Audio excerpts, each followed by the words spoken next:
Banyak yang bilang masyarakat kita sudah mulai pintar. Bahkan fakta di atas kertas menyatakan bahwa minat baca nasional kita sudah mencapai 72,44 di tahun 2024. Kelihatannya bagus ya, tapi tunggu dulu. Kenyataannya, jika kita bedah data spesifik di Jawa Tengah, indeks pembangunan literasi masyarakat kita hanya sampai di 38,86 di 2026. Jauh tertinggal dari Jawa Timur yang sudah mencapai 56. Jadi pertanyaannya, apa sih yang salah dengan otak dan sistem kita?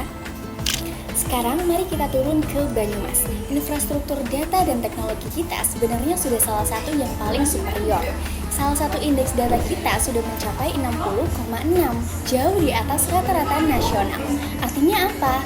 Kita punya fasilitas yang bagus, internet juga mencukupi, lalu rapor pendidikan SD kita juga baik. Namun, kenapa literasinya masih mandek? Mungkin karena masyarakat yang masih belum optimal dalam memilah dan memilih informasi. Banyak dari kita yang masih gagal paham. Literasi itu bukan cuma soal bisa mengeja dari A sampai Z. Di era di mana informasi terus mengalir tanpa filter, literasi adalah soal daya tahan nalar kita. Kemampuan kita untuk mengolah informasi dan memisahkan mana yang fakta dan mana yang hoax. Jika kita terus menelan mentah-mentah informasi apapun yang disajikan oleh algoritma FYP kita, maka secara tidak langsung kita belum memiliki kemampuan literasi yang memadai. Lalu, bagaimana solusinya? Harus mulai dari mana? Faktanya, institusi pemerintah sudah memberikan fasilitas yang masih jarang kita manfaatkan. Dinas Arsip dan Perpustakaan Daerah Kabupaten Banyumas sudah membangun ekosistem literasi yang sangat baik.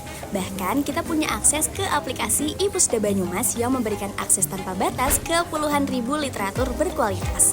Ini bukan sekedar perpustakaan digital, tapi ini adalah ruang yang memperkuat nalar dan cara berpikir kita. Pernah nggak sih kamu bayangin kalau seluruh anak muda di Banyumas membuang kebiasaan doom scrolling mereka? Lalu kita juga menjadikan literatur dan data sebagai basis argumentasi sehari-hari. Banyumas nggak akan cuma maju di infrastruktur fisiknya saja, tetapi kita juga bersama-sama membangun Banyumas yang progresif, kritis, dan gak gampang terpengaruh sama algoritma. Di sini ada ribuan koleksi buku yang siap menemani kamu. Mulai dari sastra, teknologi, sampai sejarah lokal, semuanya lengkap ada di sini. Nah, bukan cuma soal tumpukan buku aja, tapi tempatnya juga didesain luas dan nyaman banget loh. Jadi cocok buat kamu yang mau fokus nugas, remote working, atau sekedar baca-baca santai. Ada juga free hotspot yang bikin kita jadi makin produktif. Perubahan besar dimulai dari cara kita mengonsumsi informasi mulai dari hari ini. Mari kita bangun gerakan literasi kreatif yang nyata di lingkungan kita.